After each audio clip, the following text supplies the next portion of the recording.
Welcome to अपनी jobs academy. Warm welcome to all of you. हार्दिक अभिनंदन है अपनी जॉब्स अकेडमी के अद्भुत प्लेटफॉर्म से।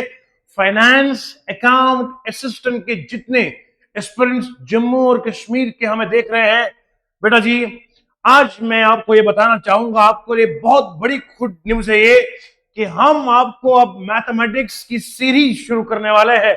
और दोस्तों पढ़ाई वही जो एग्जाम में आए। आइए जरा देखते हैं एफए का मैथ क्या है। आइए जरा देखते हैं फाइनेंस अकाउंटेंट में ये मैथ आपके सामने है।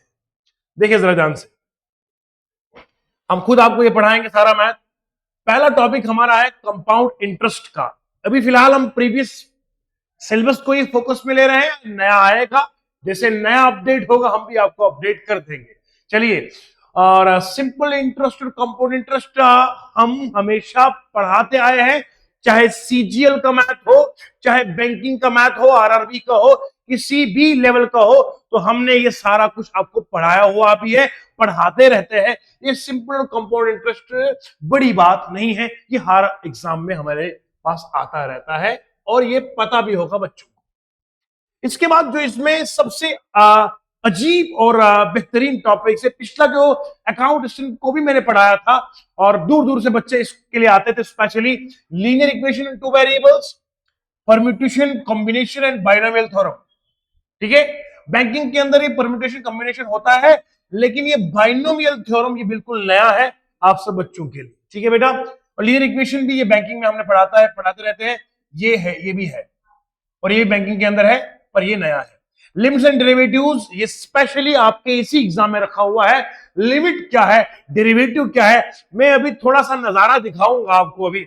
अच्छा, सेट थ्योरी क्या है, बेसिक कॉन्सेप्ट एप्लीकेशंस क्या है, रिलेशन एंड फंक्शंस, रिलेशन किसे कहते हैं, फंक्शन किसे कहते हैं, वन टू वन फंक्शन क्या है, ऑन टू फंक्शन क्या है, सब्जेक्टिव क्या है, बाइजेक्टिव क्या है। अरे आएगा, अभी दौर आएगा पढ़ने का, देखो जरा। इसके बाद मैट्रिसेस, डिटरमिनेंट्स किसे कहते हैं, when you are putting the numbers in the form of rows, ये कॉलम है, ये रो है, रो और कॉलम की फॉर्म में जब आप नंबर्स को प्लेस करते हैं, this arrangement we call as a matrix. Plural इसका मैट्रिसेस है, और डिटरमिनेंट क्या है, इसका मैग्नीट्यूड है। प्रोबेबिलिटी ये ऑलरेडी बैंकिंग में भी है, एसएससी में भी है, ये पढ़ाते रहते हैं हम। इसके अलावा coordinate and three dimensional geometry ये एसएससी के एग्जामिनेशन में है, ये ऑलरेडी हम पढ़ाते हैं। उसके बाद वेक्टर्स बिल्कुल नया है। तो आप सब बच्चों के लिए जो ऑलरेडी एसएससी या बैंकिंग की तैयारी कर रहे हैं, उनको इन टॉपिक्स का पता होगा। कंपाउंड इंटरेस्ट एक टॉपिक, दो, तीन, अच्छा उसके बाद चार और पांच टॉपिक इसमें से वो है जो एसएससी और बैंकिंग में हुआ करते हैं, लेकिन पांच टॉपिक बिल्कुल ही नए हैं, अद्भुत है, निराले है। तो मैं आपको लेक्चर्स हमारे इस यूट्यूब प्लेटफॉर्म पे आएंगे और आज थोड़ी सी हम उसकी झलकियां आपको दिखाएंगे। चलिए, ये सिलेबस है, इसका 10 नंबर है। होने को तो 10 नंबर कुछ भी नहीं लगते हैं, पर जब आपका एक्चुअल पेपर का एनालिसिस होती है और आप देखते हैं उधर आपका 0.5 भी बड़ा एक वैल्यू रखता है। तो दोस्तों और साथियों, ये नंबर कैसे 10 के 10 हासिल करने हैं, ये हम गुरुजी आपको पढ़ाएंगे भी और समझाएंगे भी। हाँ, हमारा टारगेट यही है। अब देखिए, पुराना पेपर जो था उसके हिसाब से क्या लिखा है, ये पुराना पेपर आपका, ये देखिए। अब पुराना पेपर को लिखता हूं, ये एफए का आपका पुराना पेपर है, जो लास्ट पेपर हुआ था अकाउंटेंट का, वो पेपर है ये।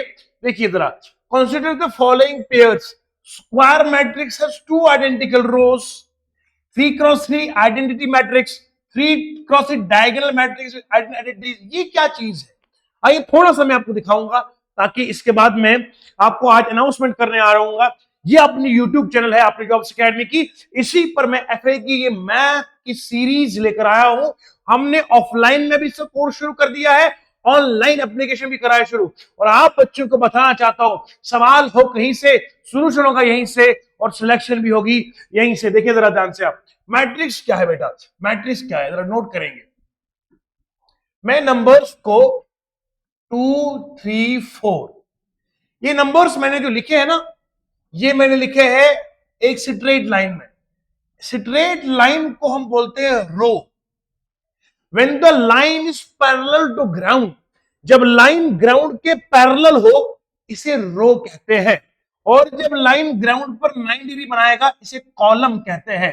तो कॉलम इस तरह से होगा, रो इस तरह से होगा। मैंने इन 2 3 4 को लिखा है रो में, 1 6 8 को मैंने रखा है रो में, और ये बन गया आपका कॉलम, ये बन गया कॉलम। अब मैंने क्या करा, मैंने लिखा 2 3 4 1 6 8, फिर मैंने इनको इस तरह से लॉन्ग ब्रैकेट में बंद करके रखा है। सुनो सुनो, मैंने आपके सामने नंबर्स को रोज में रखा, नंबर्स को कॉलम में रखा, एक लॉन्ग ब्रैकेट के अंदर मैंने इनको समा के रख दिया है। इसी को बोलते हैं मैट्रिक्स।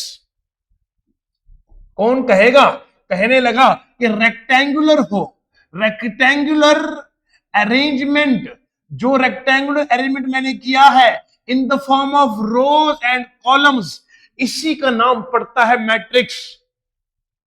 अब ये मैट्रिक्स में कितने रो है, आप कहोगे सर 2 रो है। कॉलम कितने हैं, कॉलम 3 है। 2 क्रॉस 3 मैट्रिक्स इसका बनेगा ऑर्डर। तो ऑर्डर ऑफ ए मैट्रिक्स क्या होता है, तो याद रखिएगा, ऑर्डर ऑफ मैट्रिक्स होता है number of rose into number of columns. किसी बंदे को मैथ में जुकाम हो, खांसी हो, जोड़ों का दर्द हो, इसका इलाज होगा, पूरा इलाज होगा। देखिए मैं समझ सकता हूं फाइनल अकोमोडेशन में ये जो आपका मैथ है, ये 11 12 का मैथ है, उससे ज्यादा हाई लेवल का नहीं है, क्योंकि ये 11 12 के ही स्टैंडर्ड पर बना हुआ है, ये ग्रेजुएशन वाला मैथ नहीं है। अब सुनिए, ऑर्डर मैट्रिक्स क्या है, नंबर ऑफ रोज, कितने रोज है, इसमें रोज 2 है, देखो ना, 1 रो 2 रो, ये 1 रो 2 रो। अच्छा कितने कॉलम है गुरुजी, कॉलम है इसमें 1 2 और 3। अब मुझे बताओ, शाबाश बोलो, 2 6 8 1 3 4 3 2 3, शाबाश बताओ कितने रोज है। आप मुझे कहेंगे सर रो कितने, देखिए जरा ध्यान से, 1 रो 2 3 रोज है, 3 रो क्रॉस, कॉलम कितने 1 2 3 3 है। इसको बोलते हैं 3 क्रॉस 3 मैट्रिक्स, 3 क्रॉस 3 मैट्रिक्स। अब जहां पर रोज का नंबर, जहां पर रोज का नंबर और कॉलम का नंबर मिल जाए, यानी कि मैं कहूंगा पहले वाले को m कहते हैं, दूसरे वाले को n कहते हैं, जहां m n के बराबर हो, m n के बराबर हो, इसे कहते हैं गुरुजी स्क्वायर मैट्रिक्स। क्या बोलते हैं, स्क्वायर मैट्रिक्स क्या होता है, जहां पर आपके रोज और कॉलम मिलते हैं। अगर ये 2 रोज है तो 2 ही कॉलम है, अगर ये 3 रोज है तो 3 कॉलम है। इस तरह की मैट्रिक्स को स्क्वायर मैट्रिक्स कहते हैं।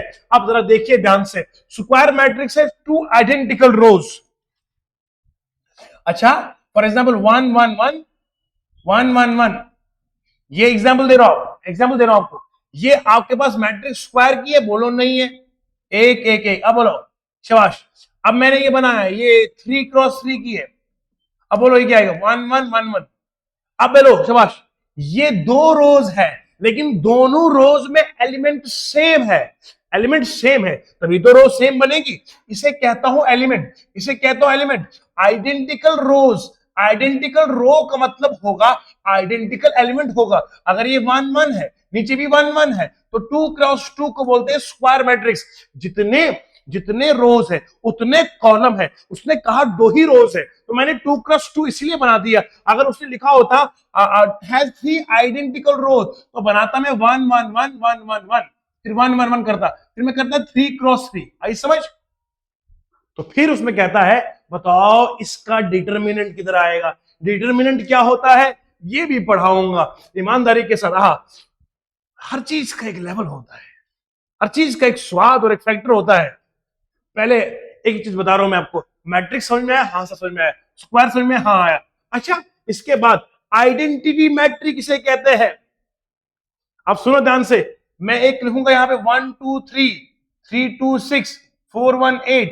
बेटा जी ये जो मैं यहां से पास कर रहा हूं, यहां से जो मैं पास करूंगा इसे कहते हैं डायगोनल, इसे डायगोनल कहते हैं, प्रिंसिपल डायगोनल कहो। जो यहां A11 पहला एलिमेंट और लास्ट एलिमेंट ये जो डायगोनली पास करता है इसे डायगोनल कहते हैं हम। और डायगोनल के ऊपर के एलिमेंट्स अगर जीरो है तो नाम और पड़ेगा, नीचे के एलिमेंट जीरो है तो नाम और पड़ेगा, डायगोनल के ऊपर के एलिमेंट्स है तो नाम और पड़ेगा। तो ये चीजें मैं आपको डिटेल वाइज पढ़ाऊंगा। ये तो सिंपल एक समझो एक तरह का ट्रेलर है आपके सामने, जो मैं आपके सामने बता रहा हूं आपको। ये मैं आपको पूरा बताऊंगा, ये किसके साथ मैच करे किसके साथ नहीं मैच करेगा ये मैं नहीं बताऊंगा। I will explain, you will answer the question in just seconds. ठीक है जी बेटा, ये जस्ट एक ओवरव्यू मैंने बताया आपको। इसके अलावा आप देखो प्रोबेबिलिटी के ये सवाल है, picking A diamond from well selected deck of the 52 playing card, सब सिखाऊंगा आपको मैं। ये देखो ये आपका सवाल कोऑर्डिनेट ज्योमेट्री से रिलेटेड है, ये कोऑर्डिनेट ज्योमेट्री है। अच्छा एक मजे की बात बताऊं, एक ये है कोऑर्डिनेट पॉइंट है x1 y1 z1, ठीक है जी, और ये है आपका x2 y2 z2। इनके बीच में डिस्टेंस कैसे फाइंड करते हैं, under root of x2 minus x1 का स्क्वायर y2 माइनस y1 का square plus z2 minus y1 का स्क्वायर, वो कर देंगे तो आपको इतना डिस्टेंस मिल जाएगा। ये डिस्टेंस मिला, ये डिस्टेंस मिला, ये डिस्टेंस मिला, तो इस तरह से करोगे आप x3 y3 और z3, ये फाइंड होगा, ये फाइंड होगा, ये फाइंड होगा। अब आपको बन गया ये बनेगा आपका स्केलेंस ट्रायंगल बनेगा। स्केलेंस ट्रायंगल कह रही है, मालूम है कैसे फाइंड करते हैं, by Heron's formula. Answer unit की में आ जाएगा। सब पढ़ाएंगे, सब पढ़ाएंगे, एक एक करके आपको पढ़ाएंगे हम, आप टेंशन मत लीजिएगा। अच्छा इसके बाद वेक्टर क्या होता है, यूनिट वेक्टर वो होता है इसकी डायरेक्शन आर्बिट्री होती है, अपनी मर्जी की डायरेक्शन होती है, मैग्नीट्यूड उसका अपॉन होता है, उसे कहते हैं यूनिट वेक्टर। ये फिजिक्स में नीट में हम पढ़ाते हैं पहला चैप्टर वाला, यूनिट से मेजरमेंट के बाद वेक्टर से आता है। ठीक है बेटा, ये जस्ट आपको एक ओवरव्यू है और हम आपको बताएंगे, हम इसकी स्पेशल क्लासेस जो है वो कल से आपको शुरू करेंगे बराबर तरीके से। और आप लोग जो है किसी को भी इसमें हेल्प की जरूरत है तो वो इस नंबर पे राब्ता कर सकता है, ये आप नंबर ले लीजिए, व्हाट्सएप कीजिएगा। और FAA का बैच हमने ऑनलाइन शुरू कर दिया है, जस्ट आपको मिल जाएगा 626 रुपीज में ऑनलाइन, और ऑफलाइन में भी बहुत मिनिमम और एफोर्डेबल फीस है। आप आकर यहाँ सेंटर में आप तमाम डिटेल्स ले सकते हैं और बेहतरीन तरीके से आपको ये क्वालिटी कंटेंट मिलेगा। अकाउंटेंसी की क्लासेस के लिए भी हमने 15 साल के एक्सपीरियंस टीचर्स को हमने इसमें बुलाया है, तो वो आपको पढ़ाएंगे। अकाउंटेंसी क्लासेस भी हमने इस पर एप्लीकेशन में आप जाएंगे, द जॉब्स अकेडमी डाउनलोड करेंगे, उधर आपका FAA का कोर्स बना है, तो वहां कंटेंट में फ्री डेमो रखा हुआ है अकाउंटेंसी का, इंग्लिश का, अभी जो क्लासेस हमारे यहाँ चल रही है सबका वहां पर आता रहेगा। ठीक है बेटा, बहुत बहुत शुक्रिया, अपना बहुत सारा ख्याल रखिएगा। कल से यूट्यूब पर आएंगे और ये FAA का मैथ भरपूर तरीके से हम पढ़ेंगे। शुक्रिया जी, धन्यवाद।